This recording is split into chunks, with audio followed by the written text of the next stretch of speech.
Hello, welcome back to the Learn English channel. We are so incredibly happy to see you again for part 2 of our special series. You are doing something amazing. You are investing in yourself. Every word you learn today is a tool for your future. I'm John. And I'm Lucy. Today is going to be fantastic because we are continuing our journey through the doctor's office. Last time we talked about symptoms, but today we're going to the very beginning, the reception desk. Lucy, the reception desk is where the real pressure starts, right? You walk in, you feel sick, and suddenly there's a person behind a glass window asking you for papers and insurance. Oh, it's true. It's the first test of your English. Many students tell me they feel a knot in their stomach, which means they feel very nervous or anxious just thinking about talking to the receptionist. They worry, what if I don't understand the forms? Or what if I don't know how to explain my appointment?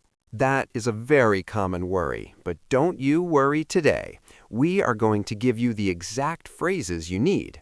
We're using simple English, but it is real English. If you stay with us until the end, you will feel like a pro, which means a professional or someone very good at what they do. Exactly. You don't have to understand every single syllable. Just stay with the rhythm. This practice is going to push your English to a new level. Push to a new level means to improve very quickly. So let's dive in. Let's start at the door. You walk in. What is the first thing you say to the person at the front desk? You should say, "Hi, I have an appointment at 10 a.m." An appointment means a formal arrangement to meet someone at a specific time. You don't say, "I have a meeting with a doctor." You say, "appointment." That's a very important tip. If you say meeting, the doctor might think you want to talk about business. The receptionist might say, "Who is your appointment with?" or "Which doctor are you seeing?" And you can answer, "I'm here to see Dr. Smith." Now, John, sometimes the receptionist asks for your ID or your insurance card. ID means your identification, like a driver's license or a passport. And insurance is the company that helps you pay for the doctor. The receptionist might say, "Can I see your insurance card, please?" Sometimes they give you a clipboard with many papers. A clipboard is a small board with a clip at the top to hold papers so you can write on them. They might say, "Please fill out these forms." Fill out is a phrasal verb. It means to write your information in the empty spaces on a document. You'll need to write your name, address, and emergency contact. An emergency contact is a person the doctor calls if something very bad happens to you. Like if you faint because you saw a needle. Faint means to lose consciousness or black out for a moment. I hope that doesn't happen, but if you're confused by a form, don't be shy. You can ask, "Could you help me with this?" Or, "What does this word mean?" Receptionists are there to help you. That's right. Now let's talk about the waiting room. The waiting room is the area where you sit before the doctor is ready. The receptionist might say, "Please have a seat. The doctor will be with you shortly." Shortly means very soon or in a short time. I hate the waiting room. The magazines are always from 1995. True, but it's a good place to practice your thinking in English. Look around and name the objects: chair, carpet, door, window. No translating, just seeing and naming. Great advice. Now let's move to the second part of our lesson, talking about pain and medication. This is where you need to be very clear. Yes. When the nurse calls your name, they usually take you to a small room to check your vitals. Vitals means your basic body signs, like your heart rate and temperature. And then the doctor comes in. We talked about symptoms before, but now let's talk about levels of pain. The doctor might ask, on a scale of 1 to 10, how bad is the pain? If you say 1, it's a mild pain. Remember that word? If you say 10, it's unbearable. Unbearable means the pain is so strong that you cannot stand it or tolerate it. I once stubbed my toe on the bed. Stubbed means to hit your toe against something hard. And I told my wife it was a 12. You're so dramatic, John. But it's good to know words to describe the type of pain. Is it a throbbing pain? Throbbing means a pain that beats like a heart, jumping up and down. Or maybe it's a stabbing pain, like a knife, or a burning sensation. A sensation means a feeling in your body. A burning sensation feels hot, like fire. And what about when you feel stiff? Stiff means your muscles are hard and difficult to move, maybe because you slept in a bad position. Oh, my neck is so stiff today. That's a great phrase. Now, let's talk about the solutions, medication. The doctor might say, I'm going to prescribe some antibiotics. Prescribe means the doctor gives you an official order for medicine.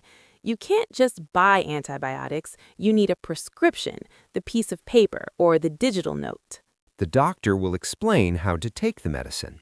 They might say, take 1 pill twice a day. Twice means 2 times. Or take it every 8 hours. It's very important to ask, should I take this with food? Some medicine makes your stomach hurt if it's empty. Empty means there is nothing inside. Another good question is, are there any side effects? Side effects are extra, usually bad things that happen when you take medicine, like feeling sleepy or having a headache. Oh, like those commercials on TV. This medicine helps your cold, but it might make you grow a tail. Exactly. Always ask about side effects and ask, how long should I take this for? You don't want to stop too early. Now let's talk about different forms of medicine. You have pills or tablets. Those are the hard ones you swallow. You have capsules, the ones with powder inside. And you have syrup. Syrup is a thick liquid medicine, usually for a cough. I used to love cherry syrup when I was a kid. I preferred the orange ones.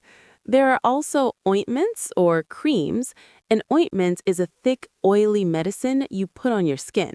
And eye drops for when your eyes are dry or red. Drops are small amounts of liquid that fall one by one. This is a lot of vocabulary, but remember, you are learning through context. Imagine yourself at the pharmacy or drugstore, holding your prescription and looking at the labels. Labels are the stickers on the bottles that tell you the name and the instructions. Always read the label.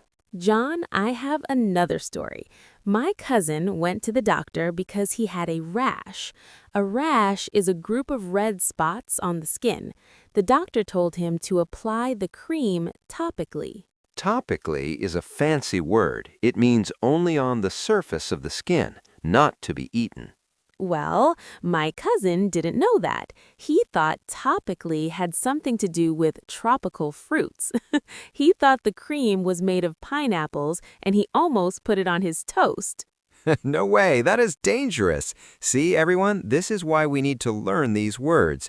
Topical means on the skin, oral means by mouth. Poor cousin. He's fine now, but he learned his lesson. Learning English is about safety, too. It really is.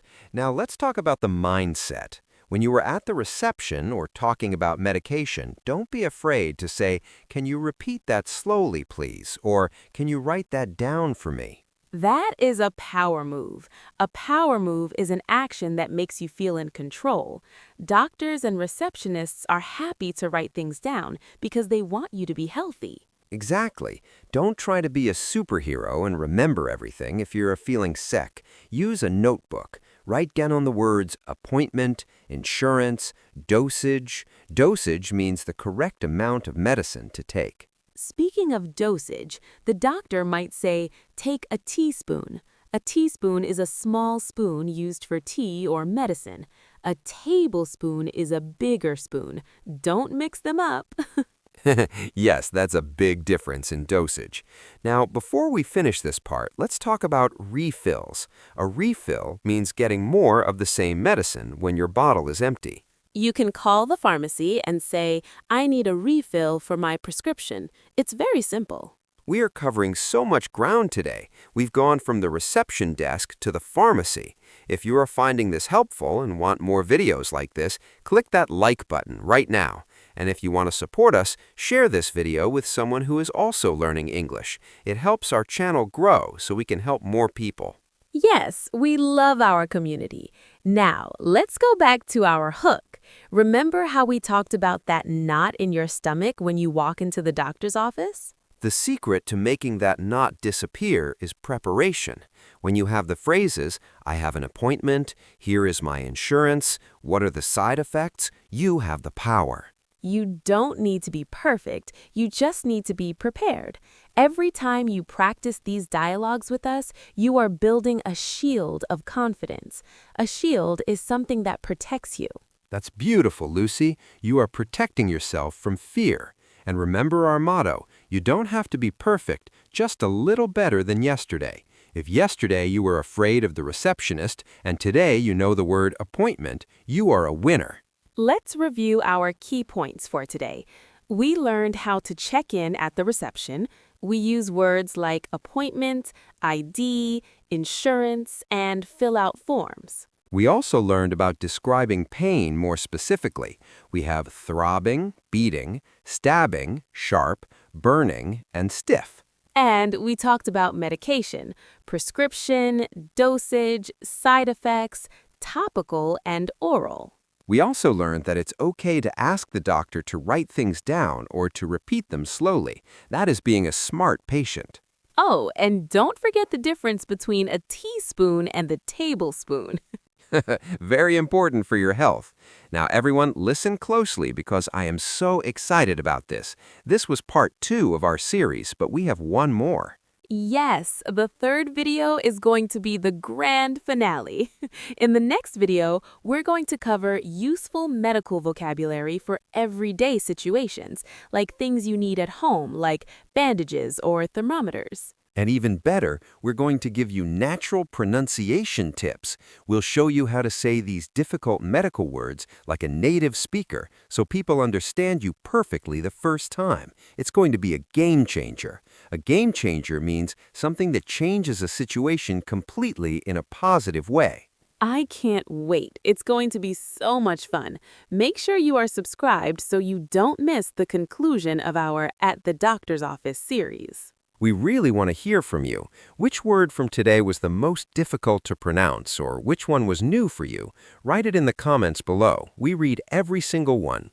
Thank you for spending this time with us. Your dedication, which means your hard work and time, is what makes you a great student. I'm John. And I'm Lucy.